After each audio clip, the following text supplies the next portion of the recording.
The atomic bomb didn't just split the atom, it split trust. Because the deadliest weapon of war was never built in a lab, it was built in the human mind. The crime that turned science into suspicion.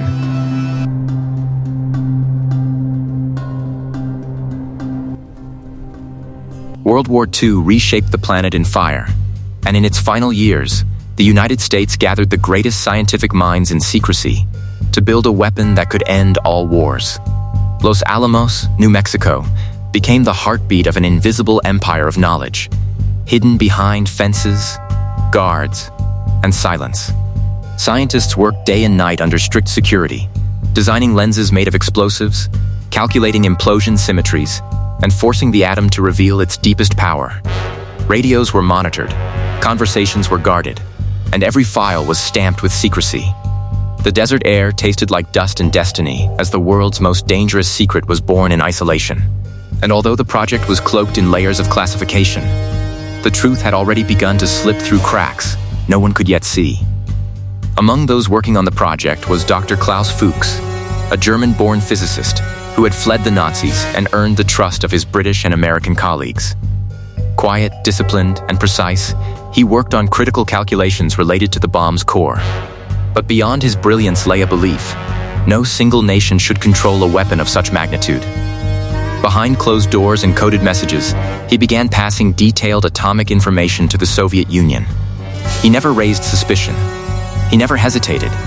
He believed he was preserving balance in the world. Each time he met his courier, he handed over sketches, equations, and theoretical breakthroughs with calm resolve. He was the first leak in the dam, and no one noticed the water beginning to roar. On July 16, 1945, the desert erupted in blinding light as the first atomic bomb detonated in the early morning hours. Those present later said the sky looked like it had been ripped open. The shockwave rolled across the earth with terrible majesty, and a new era was born in less than a second. Weeks later, Hiroshima and Nagasaki were reduced to ash, and the war finally ended. In the aftermath, the United States stood as the sole possessor of nuclear power, confident in its unmatched strength. But across the ocean, Soviet intelligence already held fragments of the secret.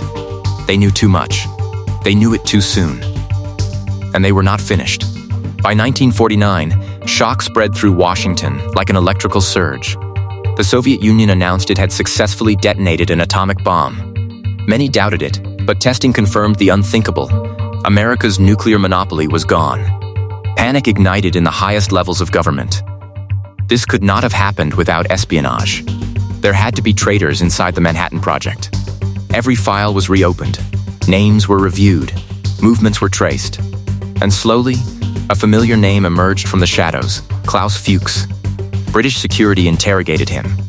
The pressure mounted until the quiet physicist confessed. He admitted passing secrets to the Soviets for years, but he had protected his handler.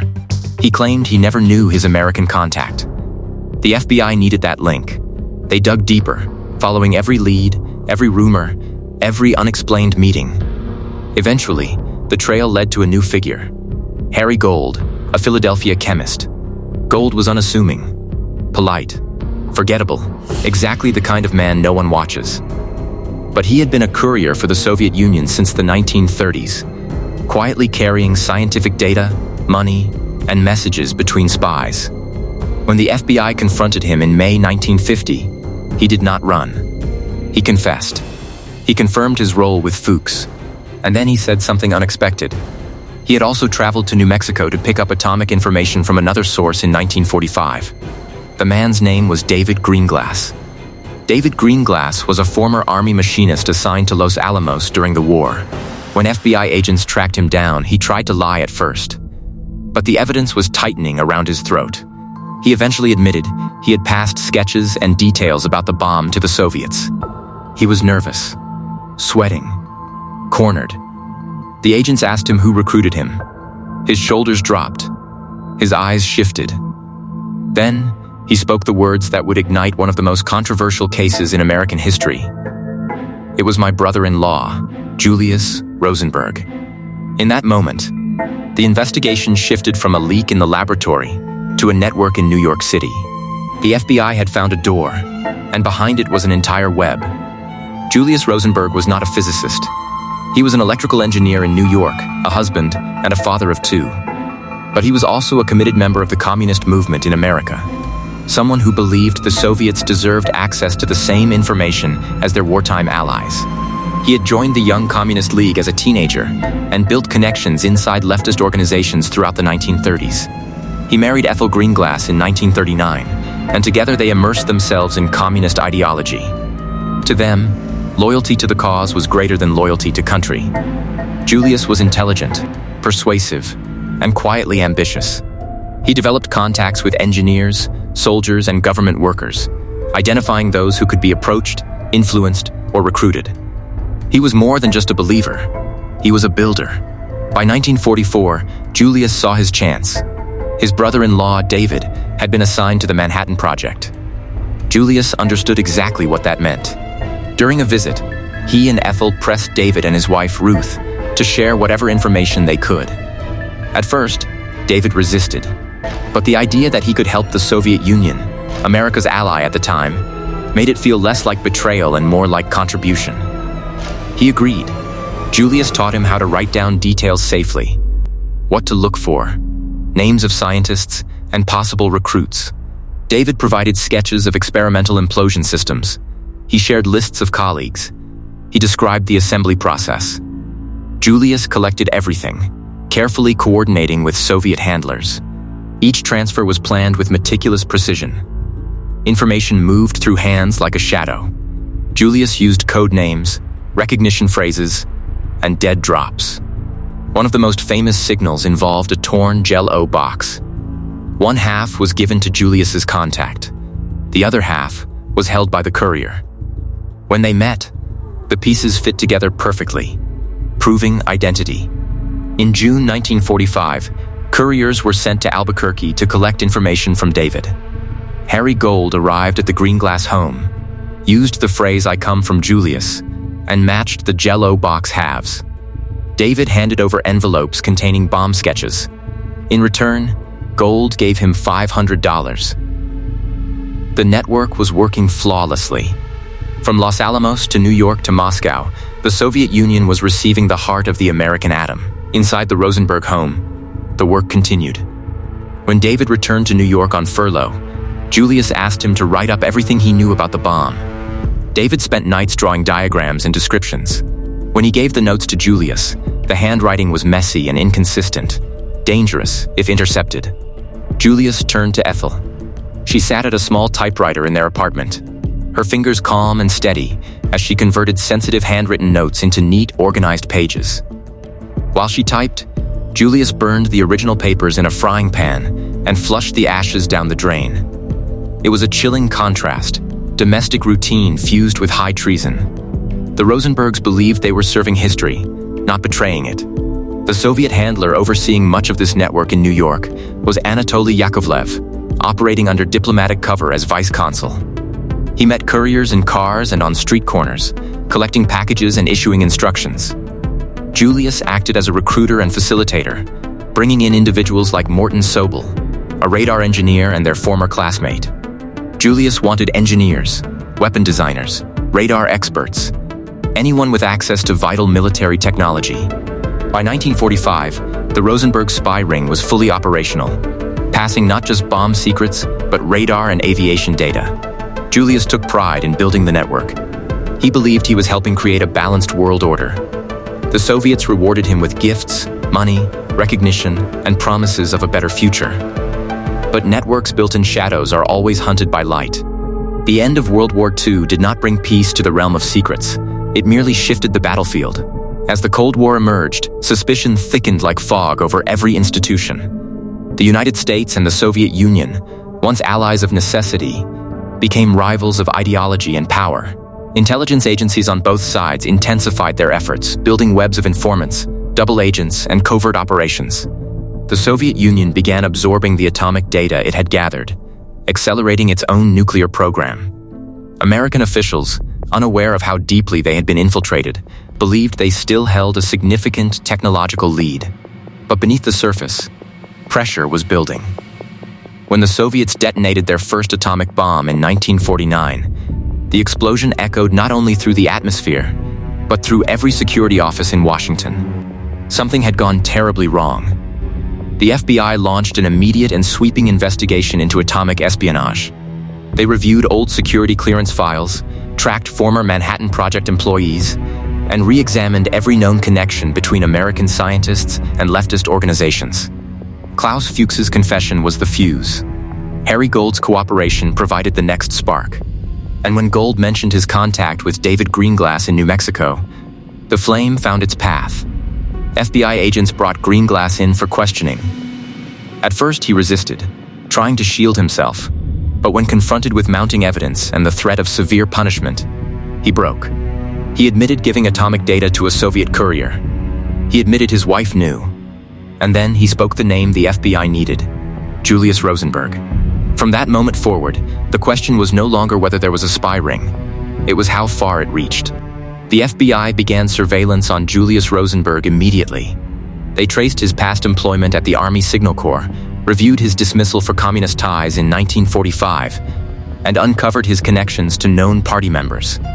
His behavior fit the profile of a recruiter, someone who didn't just pass information, but built networks.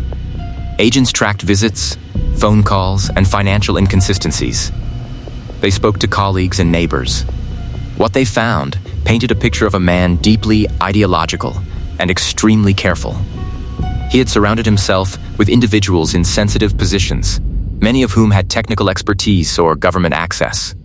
When the FBI approached Morton Sobel, they found traces of travel to Mexico just before his disappearance. When Sobel fled the country in 1950, it only confirmed his fear of exposure. Meanwhile, the net around Julius tightened. On July 17, 1950, Julius Rosenberg was arrested at his apartment in New York City. He was calm, composed, even polite as agents led him away. But inside the FBI, there was one question still unanswered. How deeply was his wife involved? Ethel Rosenberg had not worked in government positions of high sensitivity, but intelligence reports included references to her presence during espionage discussions. Some witnesses claimed she typed notes.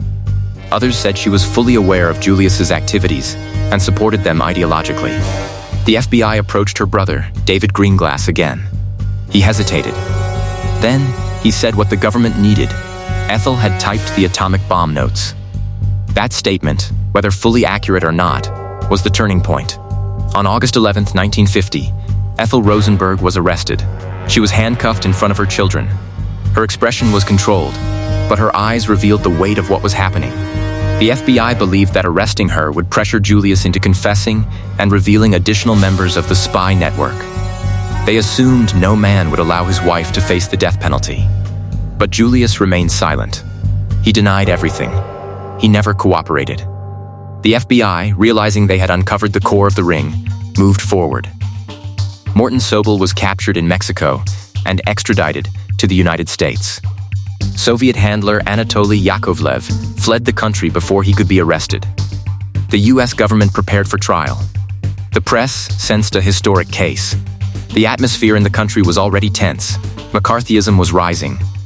Fear of communism was everywhere, and the public demanded accountability. The Rosenbergs were about to become the center of a national storm. The trial began on March 6, 1951, in the Southern District of New York, Judge Irving Kaufman presiding. The courtroom was packed. Journalists, politicians, citizens, and security officials filled every seat. The charges: conspiracy to commit espionage. The potential penalty: death. The prosecution's case relied heavily on the testimony of former co-conspirators, especially David and Ruth Greenglass. David testified that Julius had recruited him, asked for atomic information, and instructed him on what to write. He detailed how he handed over sketches of the implosion device and names of fellow scientists. His words were steady, but underneath them lingered unease. Then came the most devastating moment. Ruth testified that Ethel had typed David's notes. That single statement placed Ethel not just as a bystander, but as an active participant. Harry Gold followed, describing the trip to Albuquerque in June 1945. He recounted how he used the phrase "I come from Julius," matched the torn Jell-O box piece with Greenglass, and received envelope after envelope of sensitive material.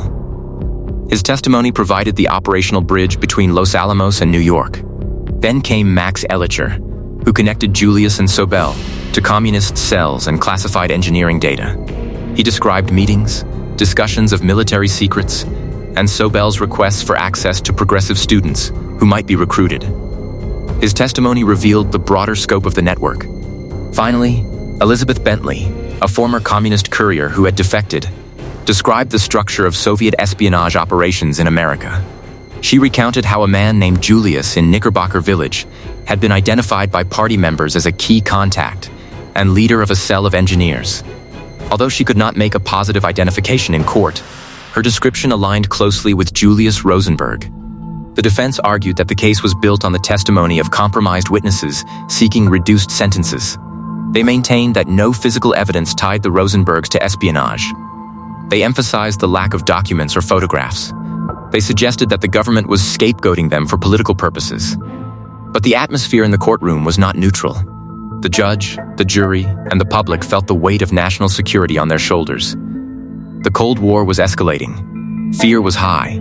The idea that American citizens had helped the Soviet Union build a bomb was unthinkable and unforgivable. On March 29, 1951, the jury returned its verdict. Julius Rosenberg, guilty.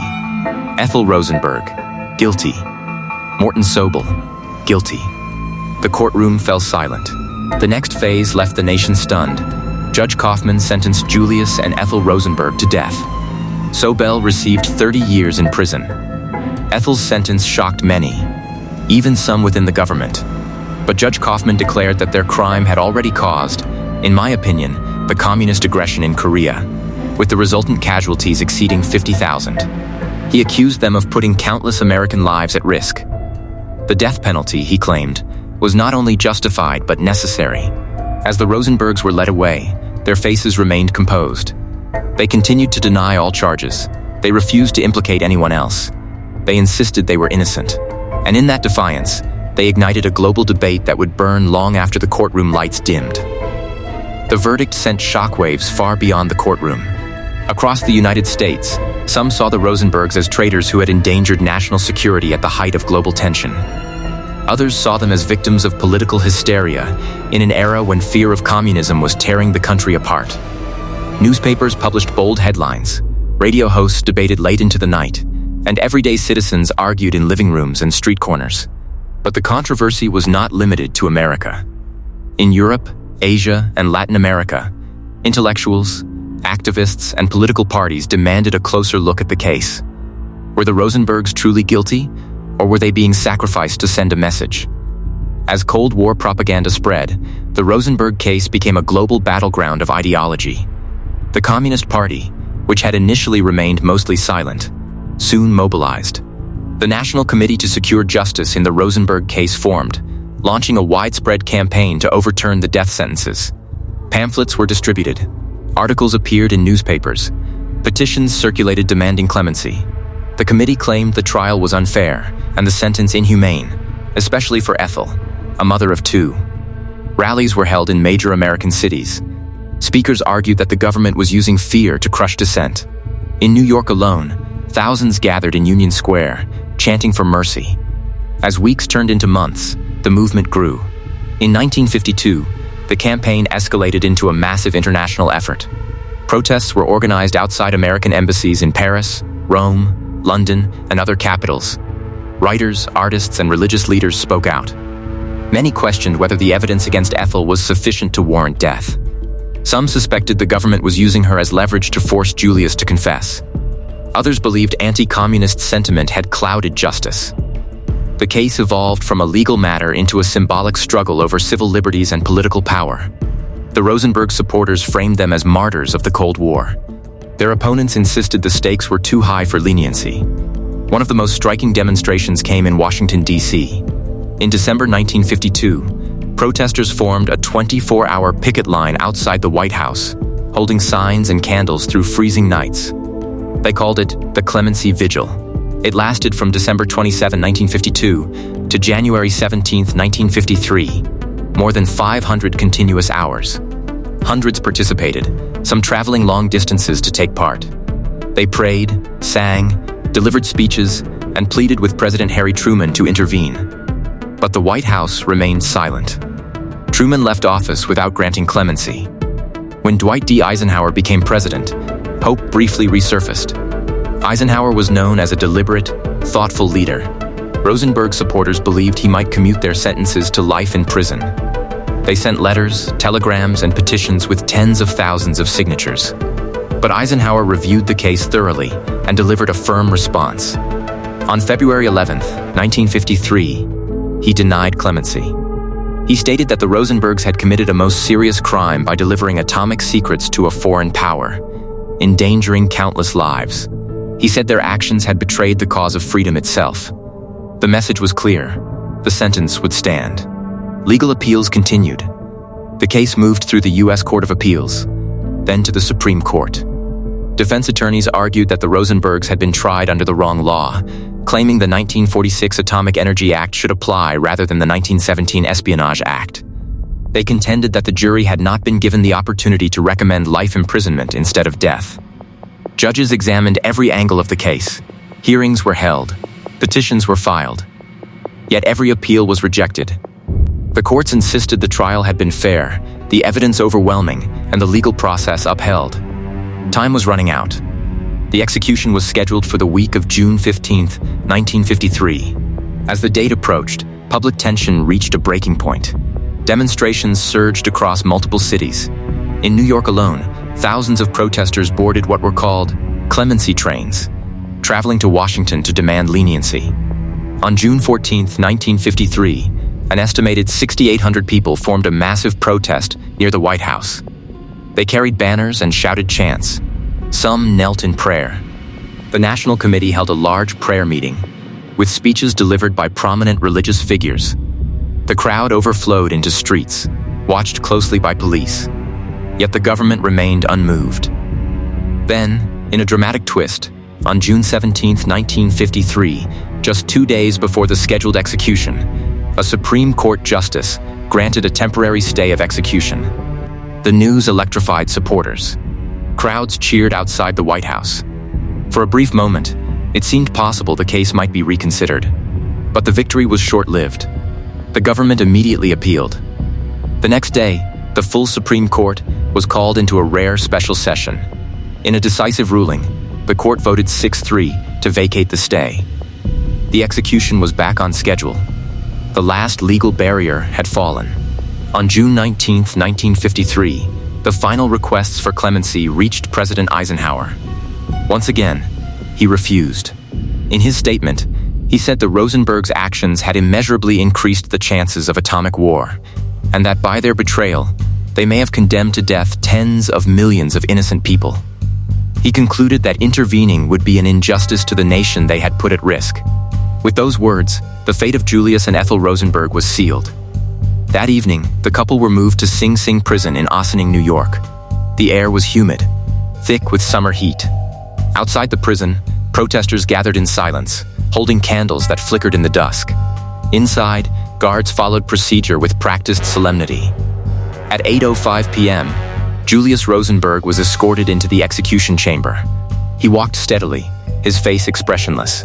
He offered no final statement. The electric chair waited, a grim silhouette in the harsh light. He was strapped in, and the current was activated. His body tensed, then went still. It was over in minutes. 10 minutes later, Ethel Rosenberg was led into the same chamber. Witnesses noted her calm, upright posture. She did not cry. She did not beg. She simply sat in the chair as straps were tightened around her arms and legs. There was a moment of stillness. Then, the switch was thrown. The first shock did not kill her. A second, stronger jolt was administered. At 8:15 p.m. On June 19, 1953, Ethel Rosenberg was pronounced dead. 2 American citizens, executed for espionage in peacetime, a rarity in U.S. history. In the days that followed, shock and outrage rippled across the globe. Some newspapers condemned the executions as necessary justice.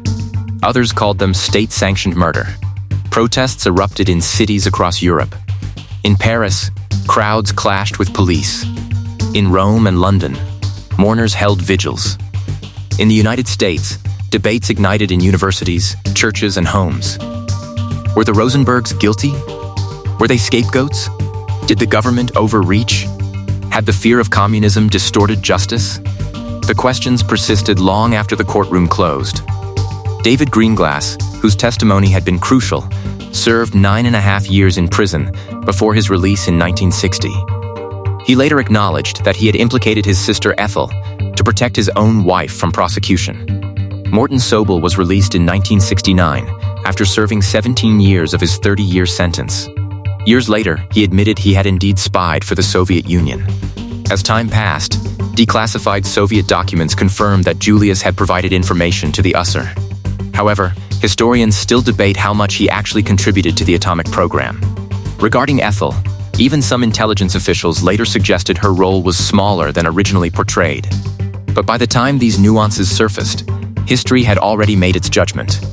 The Rosenberg case became more than a trial. It became a symbol. To some, it represented the gravity of betrayal in a time of global danger. To others, it revealed the extremes of American fear and political persecution. It fueled plays, books, films, and endless arguments. It shaped debates about loyalty, justice, and the reach of government power. It forced the world to confront the cost of secrets and the price of ideology. The Rosenbergs died with their innocence claimed, and their silence unbroken. Their legacy remained suspended between truth and belief. Years later, scholars, journalists, and former intelligence officers continued to examine every document and testimony. The case raised enduring questions. How far should a nation go to protect itself? Can justice be fair in a climate of fear? What happens when personal conviction collides with national security?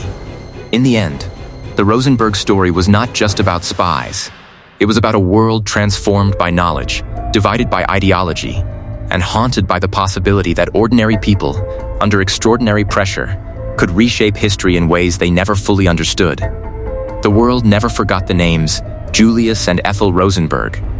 Their story still lingers in court archives, newspaper headlines, and the memory of a nation that once stood at a crossroads between fear and justice.